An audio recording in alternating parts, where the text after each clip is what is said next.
Shalom. Shalom. Sekali lagi shalom. Shalom. Haleluya. Sekalipun kita tidak sebanyak tadi pagi, tetapi suaranya sangat menggelegar. Puji nama Tuhan, setiap kita yang sudah siap untuk sama-sama belajar daripada firman Tuhan. Mari kita sama-sama memperhatikan Daniel pasalnya yang kelima.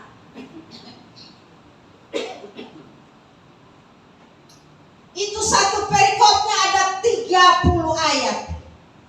Tadinya saya berpikir bahwa ini terlalu panjang untuk kita bacakan semuanya. Tetapi kemudian saya berubah pikiran bahwa kita akan sama-sama membaca dari ayat 1 sampai ayatnya yang ke-30. Kenapa saudaraku? Karena kadangkala kita terlalu sibuk dengan tugas dan pekerjaan kita sampai kita sudah tidak punya waktu lagi untuk membaca ayat firman Tuhan di rumah kita. Mumpung kita berada di dalam gereja, saya mau kita baca sampai habis.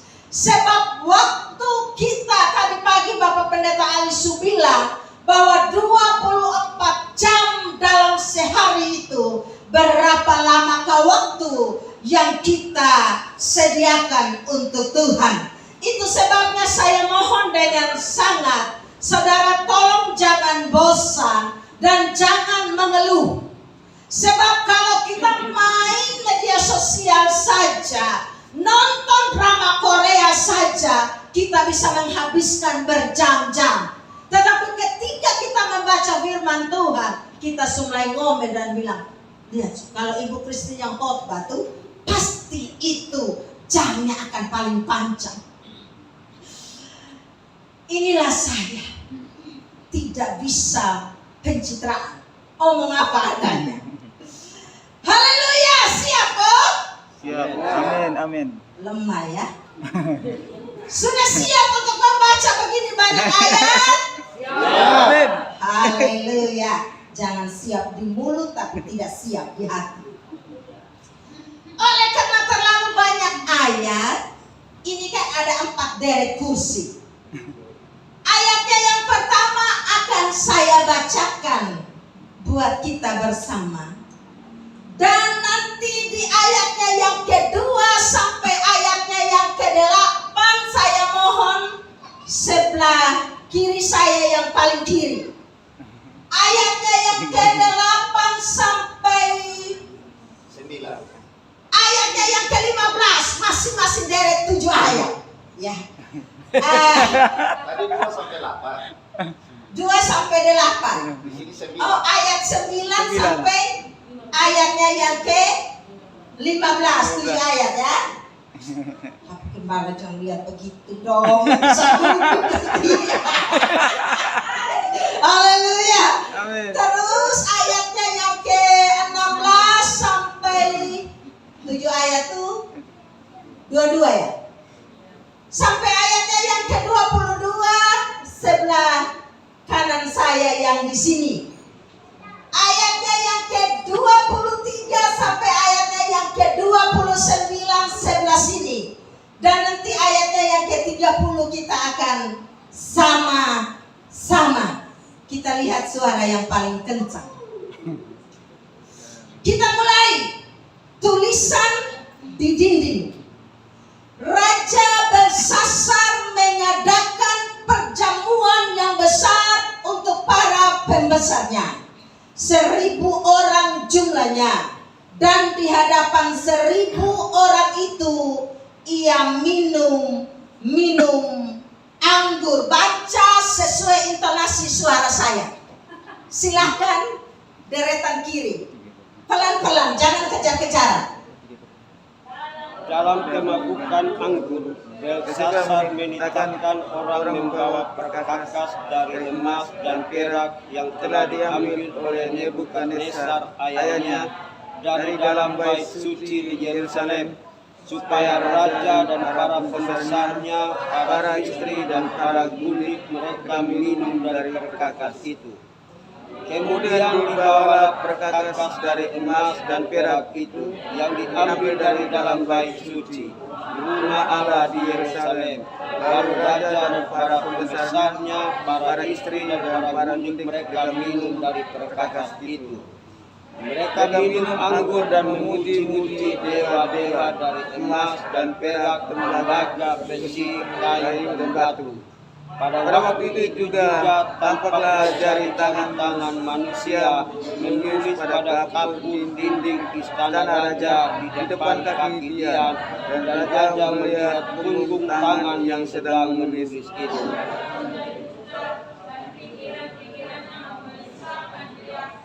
Sendi-sendi pangkat pahanya menjadi lemas dan lututnya berantukan.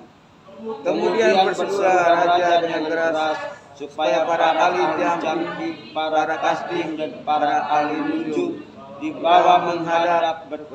Berkatalah raja kepada para orang bijaksana di Babel itu, setiap orang yang membaca tulisan ini dan dapat memberitahukan maknanya kepadaku, kepadanya akan dikenakan pakaian dari kain ungu, dan lehernya akan dikalungkan rantai emas, dan di dalam kerajaanku ia akan mempunyai kekuasaan sebagai orang ketiga. Tetapi semua orang bijaksana dan raja yang telah datang menghadap tidak sanggup membaca tulisan itu dan tidak sanggup memberitahukan maknanya kepada raja. Terima kasih. Mulai ayat 9 sampai 15. Sesudah itu sangatlah cemas hati Raja Belsasar, dan ia menjadi pucat. Juga para pembesarnya terperanjat. Karena perkataan raja dan para pembesarnya itu, masuklah permasyuri ke dalam ruang perjamuan. Berkatalah ia, "Ya Raja, kekalah hidup Tuanku. Janganlah pikiran-pikiran tuanku menggelisahkan tuanku, dan janganlah menjadi pucat. Sebab dalam kerajaan tuanku ada seorang yang penuh dengan roh para dewa yang kudus. Dalam jamak ayat tuanku ada terdapat pada orang itu kecerahan, akal budi, dan hikmat yang seperti hikmat para dewa. Ia telah diangkat oleh Raja Nebukadnezar, ayat tuanku, menjadi kepala orang-orang berilmu, para ahli jambi, para kasdim, dan para ahli nujum. Karena pada orang itu terdapat roh yang luar biasa, dan pengetahuan, dan akal budi, sehingga dapat menerangkan mimpi, menyingkapkan hal-hal yang tersembunyi, dan menguraikan ketusutan, yakni pada Daniel yang dinamai Belsasar oleh raja. Baiklah, sekarang Daniel dipanggil, dan ia akan memberitahukan maknanya. Lalu dibawalah Daniel menghadap raja. Bertanyalah raja kepada Daniel, "Engkaukah Daniel itu, salah seorang buangan yang telah diangkut oleh raja ayahku dari tanah Yehuda?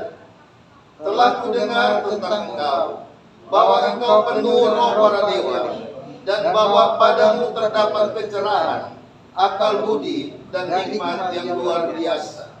Kepadaku telah dibawa orang-orang bijaksana, para ahli jambi, supaya mereka membaca tulisan ini dan memberitahukan maknanya kepadaku. Tetapi mereka tidak sanggup mengatakan makna perkataan itu." Terima kasih banyak. Sebelah kanan saya deretan selanjutnya ayat 16 sampai ayatnya yang ke-22. Tetapi telah mendengar tentang engkau, bahwa engkau dapat memberikan makna dan dapat mengabaikan kebusukan. Oleh sebab itu, jika engkau dapat membaca tulisan itu dan dapat memberitahukan maknanya kepadaku, maka kepadamu akan dikenakan pakaian dari kain ungu, dan pada lehermu akan dikalungkan rantai emas, dan dalam kerajaan ini engkau akan mempunyai kekuasaan sebagai orang ketiga.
Ia dihalau dari kata manusia, dan hatinya tidak sama seperti hati binatang.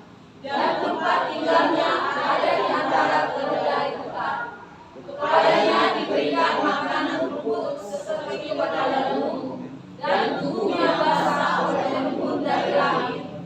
Sampai ia mengakui bahwa Allah yang Maha Tinggi berkuasa atas kerajaan manusia dan mengangkat siapa yang diberikannya untuk kedudukan itu. Tapi Tuanku bersasar, anaknya tidak memendamkan diri, walaupun Tuanku mengetahui semuanya ini. Terima kasih. Ayatnya yang ke-23 sampai 29. Silakan. Tuanku meninggikan diri pada berkuasa di surga. Maka sebaliknya dibawa orang kepada Tuanku, lalu Tuanku serta para pembesar Tuanku, para istri dan para pemilik Tuanku telah mengambil dari berkas itu. Tuanku telah memuji-muji dewa-dewa dari perak-perak emas, dari tembaga, besi, kayu, dan batu, yang tidak dapat melihat atau mendengar atau mengetahui, dan tidak dapat memuliakan Allah, yang menggenggam nafas Tuanku dan menentukan segala jalan Tuanku. Sebab itu ia menyuruh tangan itu, dan dituliskanlah tulisan itu. Maka inilah tulisan yang tertulis itu. Mene, mene, tekel, kuasin. Dan inilah perkataan itu. Mene, masa perintah Tuanku dihitung oleh Allah dan oleh kiri. Tekel, Tuanku ditimbang dengan raja dan didapati alurinya. Beres, kerajaan Tuanku dipecah dan diberikan kepada orang Media dan Persia. Lalu kita dikenakan kepada Daniel dan pada lehernya dikenakan rantai emas, dan dimaklumkanlah tentang dia bahwa di dalam kerajaan ia akan mempunyai kekuasaan sebagai orang hidup. Terima kasih. Ayatnya yang ke-30 kita sama-sama 1, 2, 3. Pada malam itu juga terbunuhlah Belsasar, raja orang Kasdim itu. Mungkin ini cukup melelahkan buat kita untuk membaca 30 ayat secara bergiliran, sehingga masing-masing kita mendapat 7 ayat. Bukan saja hanya satu deret, tetapi tiap-tiap orang kita sudah membaca 7 ayat pada sore hari ini. Saudaraku yang terkasih di dalam nama Tuhan kita Yesus Kristus, ketika kita membaca kitab Daniel yang sangat populer dari dalam kitab itu, selain daripada Daniel sendiri yang ada pada peringkat pertama, kita tahu bahwa ada Sadrak, Mesak, dan Abednego, dan kemudian ada Nebukadnezar. Tetapi pada sore hari ini kita akan belajar daripada kehidupan seorang Belsasar yang mungkin namanya kurang begitu sering kita dengar, mungkin kurang begitu sering dikhotbahkan, dan mungkin kurang begitu sering kita baca. Tetapi dari dalam kisah kehidupannya ada pelajaran yang amat sangat penting buat kita sama-sama untuk belajar. Seperti yang dikatakan oleh Bapak Alis tadi pagi, saudaraku, kita sudah berada di dalam tadi Bapak salah sebut minggu kedua. Ini sebenarnya minggu ketiga ya Bapak.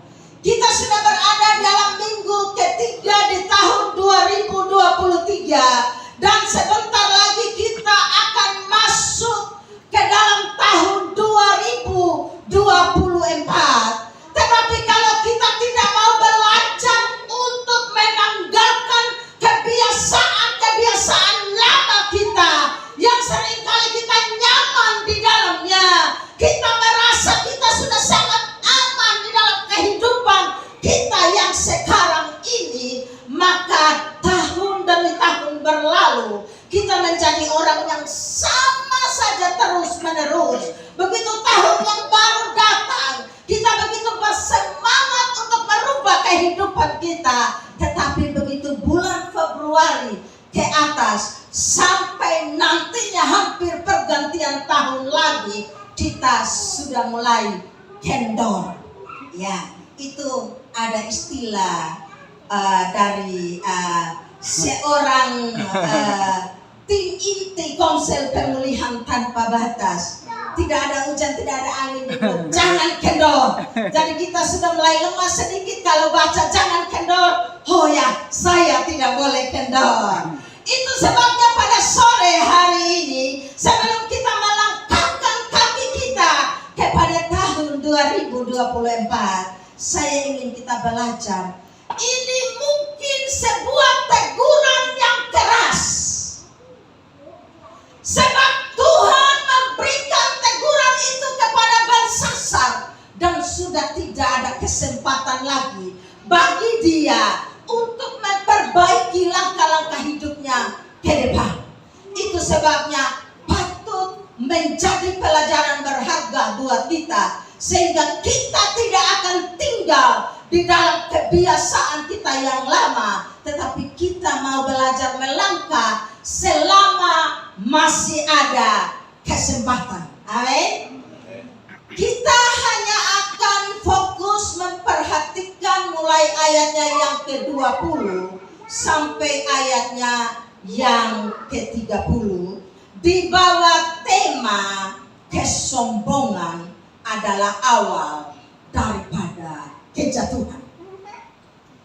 Saya ulangi tema kita sore hari ini, kesombongan adalah awal daripada kejatuhan. Kita akan memperhatikan ayatnya yang ke-20 itu, saudaraku. Setelah apa yang terjadi pada waktu kita baca mulai ayat yang pertama tadi, bagaimana Raja Belsasar dia mengadakan pesta yang sangat spektakuler. 1.000 orang menghadiri pesta itu. Tetapi saya tidak tahu apakah 1.000 orang ini hanya terhitung pembesar kaum laki-laki saja, atau 1.000 orang ini sudah termasuk selir dan gundik-gundik dan istri daripada para pembesar itu. Sebab yang dicatat di sini 1.000 orang. Kalau 1.000 orang hanya hitung kepala pembesar saja atau kepala keluarganya saja, bayangkan saudaraku, kalau dia punya istri 2 atau 3 atau bahkan 4, gundik-gundiknya dan dia bawa semua, bayangkan berapa kali lipat yang menghadiri pesta tersebut, saudaraku.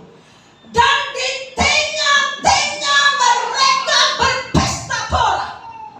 Tadi kita sudah baca bagaimana Raja Belsasar dalam keadaannya mabuk oleh anggur, dia memberikan perintah agar dibawa kepadanya perkakas rumah Allah, perkakas dari bait Allah, saudara, yang diangkut oleh Nebukadnezar bersama dengan kaum Yehuda, yang mana mereka tidak taat kepada Tuhan dan diizinkan oleh Tuhan untuk mereka diangkut ke dalam pembuangan ke negeri Babel, saudaraku. Dan dikatakan ketika mereka larut di dalam pemabukan, larut di dalam kegembiraan yang semu oleh karena anggur, saudaraku, bukan kegembiraan yang berasal daripada Tuhan. Dan di sanalah Tuhan mengutus punggung tangan dan menulis di dinding. Kalau tadi pagi Bapak Pendeta Alis menyebut dinding, beliau katakan, jadikanlah dinding itu sebagai tembok ratapan di mana engkau membawa seluruh pergumulanmu kepada Tuhan. Tetapi dinding sore hari ini membawa sebuah teguran, dan sampai sudah tidak ada waktu lagi untuk memperbaikinya. Satu hal yang saya mau bilang buat kita, saudaraku, selama masih ada kesempatan, kita jangan bicara bahwa saya masih muda, saya masih kecil, saya masih berumur di bawah kepala 4, perjalanan saya masih panjang. Jadi jangan buang-buang waktu untuk saya melayani. Jangan buang-buang waktu untuk saya ikut ibadah minggu Senin sampai minggu lagi. Buat apa? Kapan saya bersenang-senang? Kalau pikiran ini terlintas dalam pikiran kita, biarlah pelajaran pada sore hari ini menjadi rema yang akan menegur kita dan kita belajar untuk memperbaiki cara hidup kita ke depan. Kita masuk, saudaraku, untuk tidak memperpanjang kata. Dan ketika punggung tangan itu terlihat menuliskan sesuatu di dinding, dikatakan tadi ketika Raja Belsasar melihat punggung tangan itu menuliskan sesuatu yang tidak bisa dia baca, bahkan kalau tidak bisa dibaca saja, maka artinya sudah tentu dia tidak tahu. Lain hal, ada yang bilang sama saya seperti ini, bahasa Inggris sedikit-sedikit mas saya bisa. Kalau dengar orang omong, saya mengerti artinya. Ini bukanlah seperti itu, saudaraku. Sehingga Mama Daud yang pimpin kita dalam doa tadi, mungkin kalau menyanyi dengan bahasa Inggris di sini, sedikitnya kita mengerti, sedikitnya kita tidak mengerti. Tetapi ini sama sekali tidak ada bayangan. Sama sekali tidak ada bayangan. Dan hal itu membuat raja punya muka menjadi pucat. Bukan saja pucat, dikatakan pangkal pahanya menjadi lemas. Dan bukan hanya raja, bahkan seluruh hadirin, pembesar-pembesarnya juga terperanjat. Kagetnya kepala. Apa itu? Saudaraku, di tengah hiruk pikuk mempertanyakan tulisan itu, apa maksudnya, apa artinya, untuk apa harus dituliskan seperti ini. Dan satu poin di sini yang ingin saya katakan buat kita, saudaraku, seharusnya ketika kita tidak mengerti akan sesuatu yang kita lihat, kita kadangkala masih berdiri tegak dan kita berkata, memangnya saya tidak mengerti, tetapi saya tidak mau tahu tentang itu. Seringkali kita seperti ini kan, ketika kita tidak mengerti akan sesuatu, ketika itu yang mungkin saja oleh karena kita tidak mengerti, kita tidak tahu bahwa itu berurusan dengan kita, lalu kita bilang pendelu. Iya toh? Tetapi saya mau bilang kepada saudaraku yang terkasih di dalam Tuhan, ketika sesuatu Tuhan yang merancangkannya itu untuk si A, si B, si C, dan bahkan kita semua yang ada di dalam ruangan ini, maka kegentaran akan Tuhan akan menghinggapi siapapun. Amin, saudara. Saya selalu membawakan doa ini, saudara. Ketika di dalam pekerjaan kami harus menghadapi orang-orang yang memangku kekuasaan, dan kita tahu bahwa kita ada di jalan yang benar, saya akan berdoa, Tuhan, siapapun yang menghadapi saya, mereka dilingkupi kegentaran akan Tuhan. Kita punya otoritas, saudara. Amen. Kita punya otoritas, kita diberi kuasa oleh Tuhan, saudara. Dan saya bilang, kegentaran akan Tuhan melingkupi mereka. Ketika saya membuka mulut saya, dan itu benar adanya, dan tidak diada-adakan, maka dia tidak akan bisa membantah. Mungkin saudara bilang ini doa yang keterlaluan, tetapi kita sebagai anak, Amin. kita diberi kuasa untuk itu. Amin. Amin. Kegentaran menghinggapi Raja Belsasar. Sekalipun dia punya kekuatan, dia punya kekayaan. Kita tahu bahwa Babel adalah negara adikuasa. Seluruh bumi takut kepada Nebukadnezar, saudaraku. Tetapi di hadapan Tuhan tidak ada satupun yang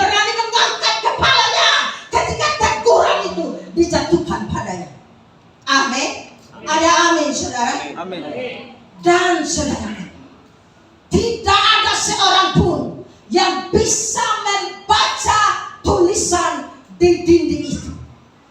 Saya mulai membayangkan ketika saya membaca ini, dikatakan bahwa tidak ada seorang pun yang bisa membaca tulisan itu. Saya membayangkan di manakah Daniel waktu itu. Nyata dikatakan bahwa ketika mereka saling berbicara satu sama yang lain, lalu permaisuri yang masuk dan kasih tahu, jangan takut Tuanku Raja, sebab dalam kerajaan Tuanku, di zaman ayah Tuanku, ada orang yang penuh dengan, kalau buat kita, penuh dengan roh Allah yang luar biasa. Tetapi mereka adalah pemuja-pemuja dewa, ilah-ilah zaman. Jadi mereka bilang yang penuh dengan roh para dewa. Dan begitu Daniel dipanggil, saya tidak tahu dipanggil dari tempat huniannya kan, atau dipanggil dari tengah-tengah para hadirin waktu itu. Tetapi yang jelas waktu itu, saudara, Daniel boleh dibilang tidak termasuk salah satu di antara pembesar itu. Sekalipun Nebukadnezar sudah memberikan kuasa yang besar bagi Daniel, tetapi Daniel rupanya tidak dianggap di dalam pemerintahan Belsasar ini. Maka dia dipanggil dulu, dan itu atas pemberitahuan sang permaisuri. Bukan Belsasar yang tahu. Satu poin, Belsasar, kalau menurut penafsiran saya, dia adalah orang yang lumayan tidak mau belajar dengan kejadian yang terjadi selama masa pemerintahan sebelumnya.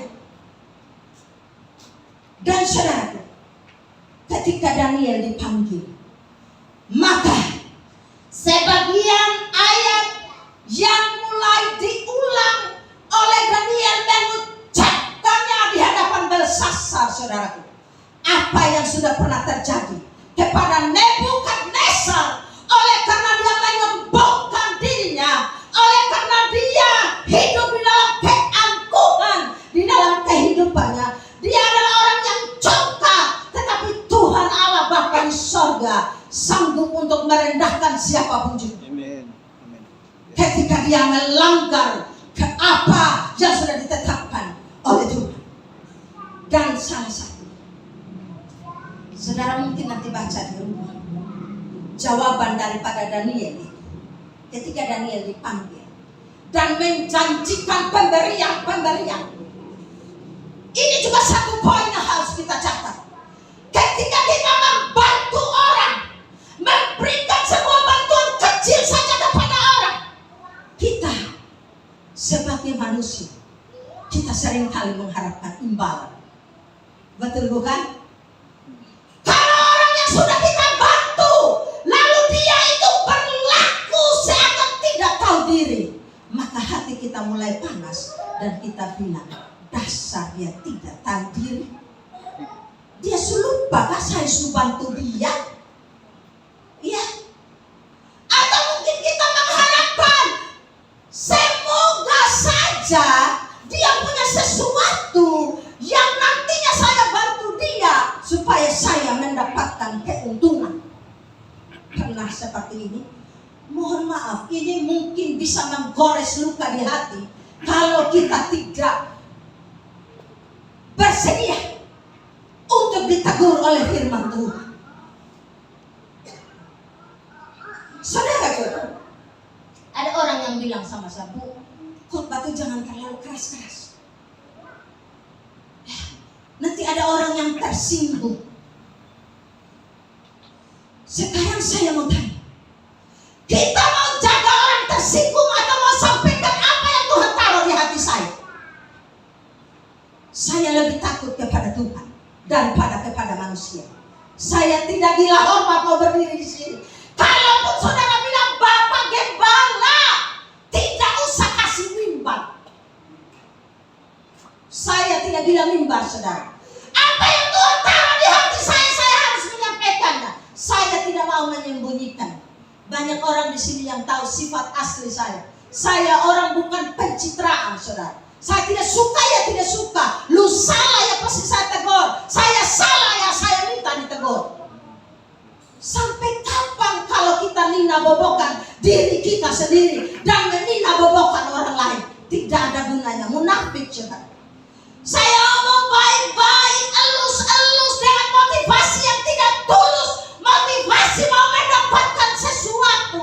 Sama saja. Saya dapat sesuatu di bumi, tetapi saya tidak berkenan di hadapan Tuhan. Saya lebih memilih berkenan di hadapan Tuhan. Sekalipun manusia tidak suka pada kita. Amin, saudara. Dan inilah salah satu sifat daripada Daniel. Ketika raja bilang begini, maka akan diberikan kepadamu pemberian. Bahkan engkau akan menjadi orang ketiga. Sebenarnya dari orang ketiga ini, dari perkataan Belsasar, orang ketiga ini saya mendapatkan satu poin. Bahwa sebenarnya Belsasar ini bukanlah seorang raja yang ada di dalam top kekuasaan, saudara. Tetapi dia adalah orang kedua. Tapi saya tidak mau bahas itu sore hari ini. Yang ingin saya bahas adalah teguran daripada Tuhan. Ya, ayat 17, 18, 19. Maka tibalah di ayat yang ke-20 yang perlu kita memperhatikan, yang diulas oleh Daniel sedikit dia sampaikan kepada Belsasar. Tetapi ketika ia menjadi tinggi hati, maksudnya Nebukadnezar, ayat Tuhanku menjadi tinggi hati dan keras kepala, sehingga berlaku terlalu angkuh, sombong, congkak, tinggi hati, merasa paling benar sendiri, merasa paling pintar sendiri. Maka ia dijatuhkan. Siapa yang menjatuhkan, saudara? Dijatuhkan dari takhta kerajaannya, dan kemuliaannya diambil daripada Babel yang tenar, Nebukadnezar yang penuh dengan kemuliaan. Oleh karena congkak, oleh karena sombong, oleh karena keras kepala, oleh karena tidak mau taat kepada Tuhan, walaupun dia sudah tahu banyak hal tentang kuasanya Tuhan yang Tuhan nyatakan melalui Daniel, Sadrak, Mesak, dan Abednego, tetapi dia masih saja tidak merendahkan diri di hadapan Tuhan. Dan ayat 21, ia Nebukadnezar, ini perkataan Daniel kepada Belsasar, dihalau dari antara manusia dan hatinya menjadi sama seperti binatang. Bayangkan seorang manusia karena kesombongannya di hadapan Tuhan, dibuat oleh Tuhan hatinya seperti binatang, alias menjadi tidak tahu, menjadi gila, menjadi gila. Di tempat tinggalnya ada di antara keledai hutan, tinggal di padang di hutan. So, ada satu orang cerita sama Mami, saya baru sembuh sakit. Mami tahu tidak, waktu saya sakit itu, saya tuh permisi, buka pakaian, pakai karung, saya lari ke hutan. Dia cerita seperti itu kepada saya, saudara. Kepadanya diberikan makanan rumput seperti kepada lembu, dan tubuhnya basah oleh embun dari langit, sampai ia mengakui bahwa Allah yang Maha Tinggi berkuasa atas kerajaan manusia dan mengangkat siapa yang dikehendakinya untuk kedudukan itu. Waktu itu belum ada pelayanan ODGJ yang kasih makan orang gila di jalan. Kalau saja Nebukadnezar ada di Maumere dan musim sekarang sudah ada pelayanan ODGJ, maka Bapak Yohanes dan Bapak Isa pergi kasih makan. Iya tuh? Saudara, Bapak Yohanes begitu-begitu. Ya, maaf kakak, kelihatan kalau beliau tetap. Tapi kalau ketemu orang gila di jalan, itu mobil belum berhenti, dia turun. itu orang gila. Jadi kami punya ketua komsel bilang, Mami, Om Yohanes itu berani sekali ya. Kalau itu orang gila ada sembunyi pisau bagaimana?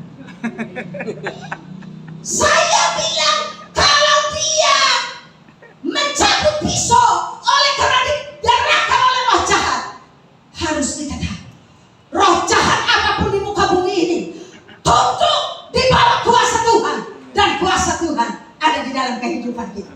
Amin. Ada yang takut dengan orang gila? Haleluya. Lalu selanjutnya kita tidak pulang. Kemarin sudah bisa atur waktu, ini ngomong banyak lagi. Tetapi Tuhan Belsasar anaknya sama-sama tidak merendahkan diri, walaupun Tuanku mengetahui semuanya itu. Ternyata dia tahu semuanya tentang apa yang Tuhan buat kepada Nebukadnezar, bahkan mungkin tentang apa yang terjadi yang Tuhan nyatakan melalui Daniel, Sadrak, Mesak dan Abednego. Tetapi dia tidak mau memandang bahwa Tuhan yang berkuasa adalah Tuhan di sorga. Dia tetap tidak mau merendahkan diri. 2-3, Tuanku meninggikan diri. Ini su omong kepada Belsasar ini 22-23 nih. Su langsung kepada Belsasar. Kalau tadi kan mengulas perkataan tentang Nebukadnezar. 22-23. Tuanku meninggikan diri terhadap yang berkuasa di sorga. Berkakas dari baitnya dibawa orang kepada Tuanku. Lalu Tuanku serta para pembesar Tuanku, para istri, para gundik Tuanku telah minum anggur dari perkakas itu. Tuanku telah memuji-muji dewa dari perak dan emas, dari tembaga besi kayu dan seterusnya. Tuhan Allah yang menggenggam nafas Tuanku. Kita bisa bernafas karena anugerah Tuhan. Amin. Kalau Tuhan bilang mari pulang saat ini, bisakah kita bilang jangan dulu? Kalau dikasih tahu dulu mungkin kita bisa seperti Raja Hizkia tadi pagi. Tuhan. Tetapi kebanyakan kita tidak punya keberanian seperti Raja Hizkia. Kita sesakit sedikit kita, lebih baik saya mati daripada saya menderita. Iya dong? Mati jauh baik daripada saya sakit. Betul? Betul? Tuhan yang menggenggam nafas dan menentukan segala jalan. Tuhanku, apapun yang terjadi dalam hidup kita, Tuhan tahu segalanya. Dan poin yang teguran yang saya bilang tadi 24, sebab itu Ia Tuhan Allah menyuruh punggung tangan itu dan tuliskan tulisan ini. Maka inilah tulisan yang tertulis itu, Mene Mene Tekel Ufarsin, ayat 26. Dan inilah makna perkataan itu, Mene, masa pemerintahan Tuanku dihitung oleh Allah. Dan ini yang paling membuat hati hancur, dan telah diakhiri, dipertahankan pun tidak bisa. Sebab yang mengakhirinya adalah Tuhan Allah yang maha tinggi, pencipta langit dan bumi. Perhatikan kata dihitung. Masa pemerintahan Tuanku dihitung. Bisa garis bawah ya ama? Bold sedikit. Masa pemerintahan Tuanku dihitung. Tolong di bold, garis bawahi, kasih color. Kita perhatikan baik-baik. Masa pemerintahan Tuanku ini karena belum bisa di bold, belum bisa di underline, kita ucap sama-sama. Masa pemerintahan Tuanku dihitung. 1. Artinya apapun kedudukan kita di muka bumi ini, tidak bisa kita bawa sampai mati. Mungkin saudara bilang, tuh ada tuh Orang bupati itu sampai mati, sampai masuk liang lahat. Ada yang mau jawab seperti itu? Ketika kita menyombongkan diri di hadapan Tuhan dan kita bilang bahwa segalanya karena aku dan tidak mengandalkan Tuhan. Kalau Tuhan mau, semuanya dapat diambil daripada kita. Dan kata dihitung, saudaraku, gerak-gerik bersasar diperhatikan oleh Tuhan. Apakah kita menyadari bahwa setiap langkah kita, setiap gerak-gerik kita, setiap tutur kata kita, setiap apapun yang kita lakukan ada di dalam perhatian Tuhan? Ada di dalam perhatian Tuhan. Saya kagum dengan keputusan Bapak Gembala. Berapa hari lalu telepon kepada saya dari Komsel Pemulihan Tanpa Batas yang harus kita kasih parcel Natal siapa-siapa. Komsel Pemulihan Tanpa Batas kasih 5. Lihat yang sangat-sangat membutuhkan. Saya sedikit diam. Ini mah kalau orang lain mah ini gereja baru membangun. Terus beliau bilang, halo, iya kakak, saya ada di sini sedang berpikir. Padahal saya berpikir, kalau orang lain, Bapak jangan terbangun, nanti kami tinggal sendiri. Haleluya. Saya berpikir, ini kalau ini tidak semua hamba Tuhan begini. Ini gereja baru membangun ini masih dalam penataan butuh dana. Tetapi Bapak Gembala bilang, lihat orang yang paling membutuhkan. Dihitung oleh Tuhan, saudara. Amin. Amin. Dihitung oleh Tuhan. Dan Tuhan lihat motivasi kita. Yang tersembunyi di dalam hati kita Tuhan tahu. Yes. Itu sebabnya semewah ini Tuhan cukupkan semuanya. Amin. Kalau untuk kemegahan gembala, maaf Bapak Gembala, kemegahan para pelayan, kita bilang kita berada di dalam gedung yang megah, tetapi hati kita tidak baharui. Yes. Jangan sampai kita orang berikutnya yang ditegur oleh Tuhan. Dalam keadaan membangun pun masih bisa memperhatikan. Beliau bilang, lihat orang yang membutuhkan. Oleh karena saya Komsel Pemulihan Tanpa Batas di Jatah 5, saya sebut 5 nama dan beliau berkata, saya catat. Ini saya baru buka, saudara. Waktu beliau, halo, ya saya masih di sini kakak, saya masih berpikir. Saya tidak omong bahwa saya sedang memikirkan kok gereja masih membangun, tapi gereja masih bisa memberi. Dihitung oleh Tuhan. Amin. Apapun yang kita perbuat diperhitungkan oleh Tuhan. Untuk yang baik sebagai iman, untuk yang jahat sebagai perbuatan yang jahat, dan pasti kita akan menerima upah sesuai dengan apa yang kita perbuat. Amin. Yes. Dihitung oleh Tuhan sekarang. Dan yang lebih hancur lagi, saudara, ada seorang anak Tuhan datang sharing. Terus kami tanya, kan mana usaha? Anak Tuhan. Dia bilang, hancur. Saya bilang, apa? Saya miringkan telinga, apa? Rubah kata itu. Amin. Seperti kebiasaan saya, kayak preman. Saya langsung tunjuk, rubah kata itu. Saya tidak mau dengar. Kalau anak Tuhan saja bilang, aduh hancur barang su tidak laku. Bagaimana orang di luar Tuhan? Bagaimana kita bisa menenangkan orang? Bagaimana kita bisa menceritakan bahwa Tuhan Allah yang kita sembah adalah Tuhan yang hebat. Amin, saudara. Amin. Tolong kasih saya waktu, tolong jangan mengantuk. Ini penting. Seperti yang saya bilang tadi, telah diakhiri. Pemerintahannya telah diakhiri. Dan dia tidak bisa bilang, Tuhan saya mau bertobat. Lanjut. Yang berikut 27. Tekel. Artinya tuanku ditimbang dengan neraca dan tidak pati, terlalu ringan. Perbuatan-perbuatan yang dilakukan oleh bersesat semuanya diperhatikan dan ditimbang oleh Tuhan.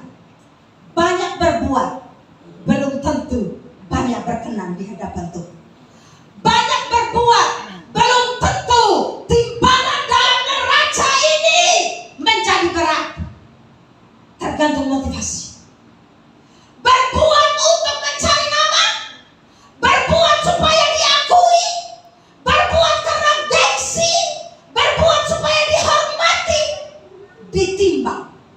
ditimbang, dan lebih daripada itu, selama engkau menjadi raja, seharusnya engkau punya kuasa, engkau punya wewenang, engkau punya kemampuan untuk membantu orang-orang yang membutuhkan. Tetapi engkau tidak melakukannya. Engkau memilih untuk berpesta pora, engkau memilih untuk berfoya-foya, engkau memilih untuk senang-senang dan menikmati kesenangan sendiri. Engkau terlalu ringan. Sudah, lagi berapa menit? 28. Peres dari kata ufarsin tadi. Dari kata ufarsin tadi, peres. Yang artinya, ya peres ini berbicara tentang Media dan Persia. Kita tahu bahwa raja yang Persia yang merebut ini namanya juga Kores, saudara. Tapi kita tidak bahas itu. Peres dari kata ufarsin tadi yang artinya adalah kerajaan tuanku dipecah dan diberikan kepada orang Media dan Persia. Habislah segala-galanya. Di sini 2 poin yang saya renungkan, saudara. Tentunya ada pro dan ada kontra. Yang pro mungkin bilang begini, tidak apa-apa, yang penting engkau tetap hidup. Segalanya boleh ludes, tetapi kalau engkau masih kuat, masih sehat, engkau masih bisa berusaha dengan jerih payamu, dengan hasil tanganmu sendiri, engkau akan bisa bangkit lagi. Tetapi ceritanya bukanlah demikian, saudara. Bukanlah demikian. Ya. Dan mungkin yang kontra, mungkin dia katakan begini, mati sudah. Kalau tidak ada apa-apa lagi, lu mau jadi apa? Mati saja lebih baik. Pernah dengar seperti ini di dalam masyarakat? Ketika melihat seseorang dalam keadaan down, itu menentukan dan akan bisa dilihat manakah teman benaran dan manakah teman-temanan. Teman-temanan itu biasanya mau ketika dia berada di atas. Betul? Dia akan datang, aduh kamu cantik sekali, kamu baik deh. Ujung-ujungnya minta pertolongan. Iya toh? Pokoknya kamu segede isi loni, kamu paling baik, kasih kalah bapak benar.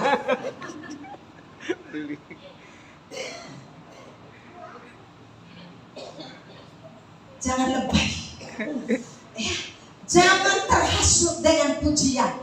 Amin. Ya. Saya yang sering kalau orang bilang, ini sahabat baru. Terus ketua pendoa syafaat, kita cantik. Saya sengaja rogoh saku, tidak ada receh.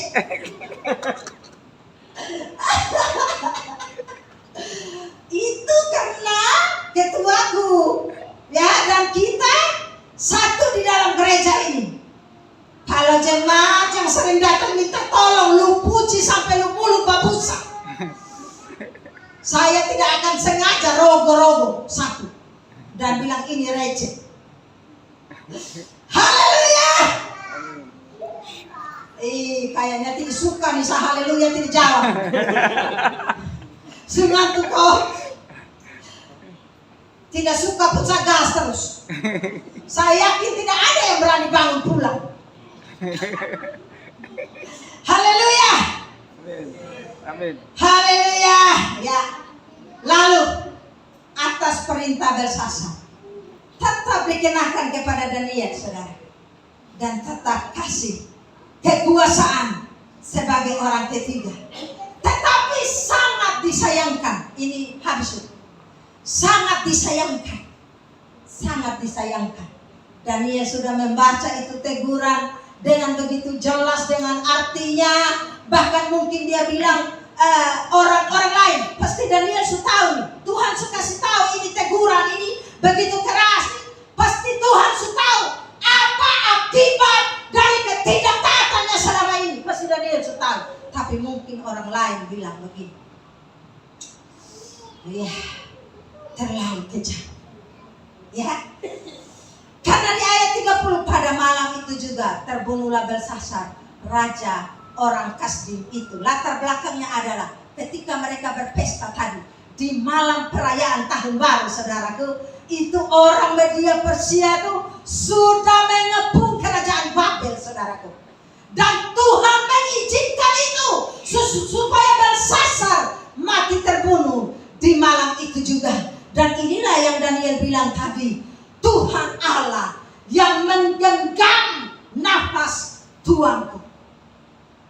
Saudara, kita sesak nafas mau mati, kalau belum waktunya Tuhan pasti akan kuat lagi. Amin. Amin. Masih sehat-sehat, kalau Tuhan mau panggil sekarang ini juga pasti akan kembali. Berapa hari lalu saya sementara ada di rumah sakit, saudaraku, ada salah satu tim inti komsel yang masuk rumah sakit. Saya dapat call messengers dari seorang teman saya dulu yang sama-sama di Hong Kong, yang pulang ke Manado lalu kemudian menikah dengan seorang gembala. Jadi suaminya itu, saudaraku, sementara melayani ibadah penyambutan Natal, lalu kemudian beliau terjatuh, bawa ke rumah sakit. Jadi pada waktu call messengers kepada saya sementara di rumah sakit itu penuh kabel-kabel, dan saya bilang saya masih di rumah sakit. Kalau kita bicara keras-keras, ini saya berada di dalam ruangan.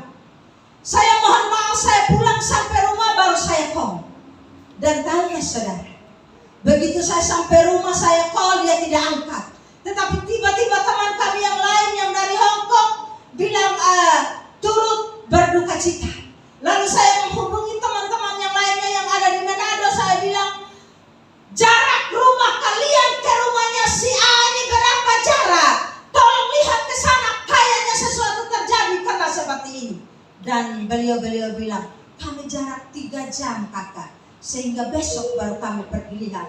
Tetapi pada intinya Bapak Gembala sudah tidak sakit lagi karena dia sudah berpulang. Saudara, sementara melayani dan masih muda, umur sebaya saya masih muda kan? Masih muda. Jadi tidak bisa kita bilang saya masih muda, saya masih berkuasa, saya punya barang yang banyak, saya punya harta yang tidak dapat terhitung. Semuanya itu tidak bisa membeli nyawa, bisa beli oksigen kalau masuk rumah sakit, tetapi untuk membeli nafas yang daripada Tuhan tidak bisa, sebab Tuhan tidak bisa disogok. Amin.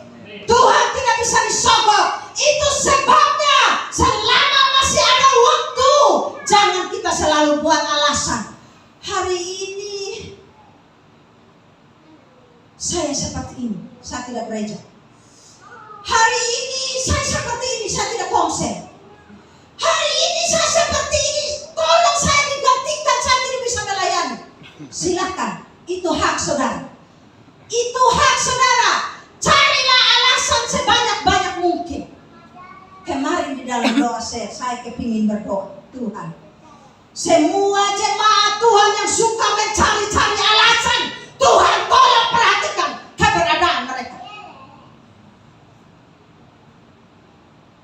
Saudara, di hadapan Bapak Gembala, di hadapan ketua-ketua komsel, kita bisa mencari-cari alasan untuk tidak bisa melakukan tanggung jawab kita. Saudara berpikir kalau saudara melayani itu untuk kemegahan Bapak Gembala? Mohon maaf sebesar-besarnya.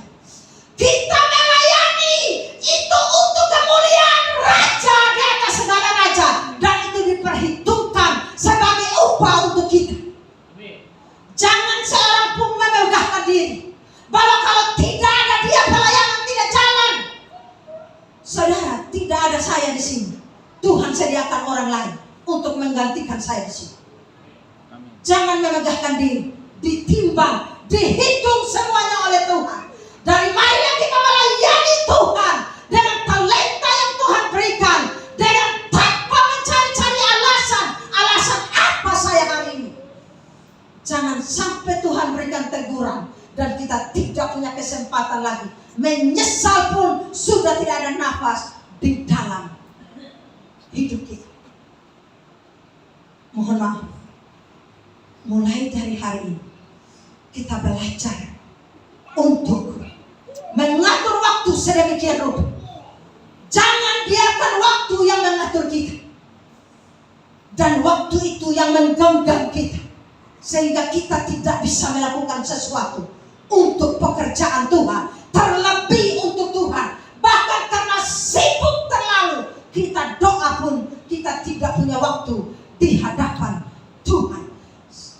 Padahal kita tahu persis bahwa yang menggenggam nafas ini adalah Tuhan. Amin. Itu sebabnya mulai hari ini kita melihat kehidupan kita. Apakah firman Tuhan ini juga datang sebagai teguran buat kita, sehingga kita tidak lagi mencari-cari alasan, kita tidak lagi menganggap diri kita lebih dari yang lain, alias kita sombong, angkuh, congkak. Mungkin kita merasa tidak ada kita, pelayanan tidak bisa berjalan. Bapak Gembala biar kapok kalau saya tidak ada. Apakah kita pernah berbicara seperti ini? Secara pribadi kita datang kepada Tuhan. Tuhan lihat semuanya. Di hadapan Tuhan tidak ada yang tersembunyi. Di hadapan manusia kita bisa menyembunyikannya rapat-rapat, tetapi di hadapan Tuhan tidak ada yang tersembunyi. Mari kita satu sama yang lain koreksi hidup kita di hadapan Tuhan, sebelum nantinya kita masuk ke perayaan Natal, tahun baru, dan menikmati tahun 2024. Dan setelah kita bercakap-cakap dengan Tuhan, katakan kepadanya, aku masih ada, aku masih hidup, aku masih kuat, aku masih sehat, aku bernafas dengan baik. Itu hanya karena anugerah-Mu Tuhan yang tidak pernah habis-habisnya di dalam kehidupanku. Aku tidak punya apa-apa, bukan karena kuat dan gagahku, bukan karena aku hebat. Semuanya hanya karena anugerah Tuhan. Amin buat firman Tuhan. Haleluya. Dengan hormat